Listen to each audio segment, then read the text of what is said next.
That is just a pile of money that is now burning. When you got your electric bill last month, it may have felt like that's how you heated your home during the late January deep freeze. Compare Power notes that about 60% of Texas homes use electricity as their primary heating source, which, as we've discussed, can be pretty efficient in a mild winter. But when we plunge below and well below freezing, often the auxiliary power kicks on. That's those heat strips in your air handler that enhance your heating system. But when they crank up, your electric consumption and your electric bill can go way up. If your frustration level is up too, let's cool down a bit and just be thankful for batteries. Lots and lots of batteries. What happened in really just the last 1 to 2 years is there was this incredible build out of solar and batteries in Texas, bigger than almost anything other than China in the world probably.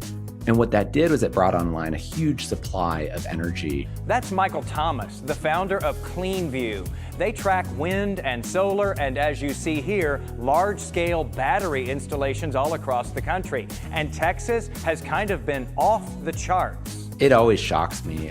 Texas is actually kind of a problem in some of my work because I make charts a lot and share those charts. And what happens whenever I make one of these charts is that there's a massive line with Texas in how much solar they're building or batteries they're building or wind. And then all of the other states are kind of squeezed below. State officials say batteries have helped to stabilize the grid by kicking in power when supplies are tight.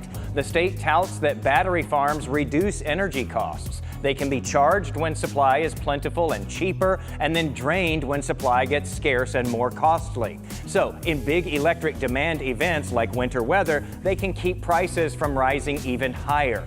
ERCOT, the state grid operator, predicts this year, next year, and the year after that, batteries are going to be dominant, accounting for one of the biggest expansions of electricity supply here. Already, just excluding California, Texas has boasted more battery storage than the rest of the country combined. It's one of the fastest expanding power sources here in a state that is getting a lot more electricity and quickly. We found that it takes about 3 years from planning to final construction to build a power project in Texas. In California, by comparison, a state that's really trying to transition and build a lot of this stuff, there's a ton of interest from policymakers and incentives. In that state, it takes twice the time. It takes about 6 to 7 years.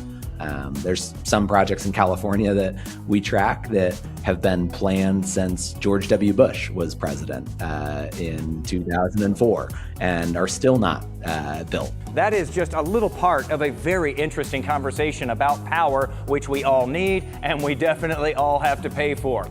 On my socials, I have linked to the full conversation so you can listen or watch our latest episode of our Yolitics Texas Political Podcast, which is right on the money.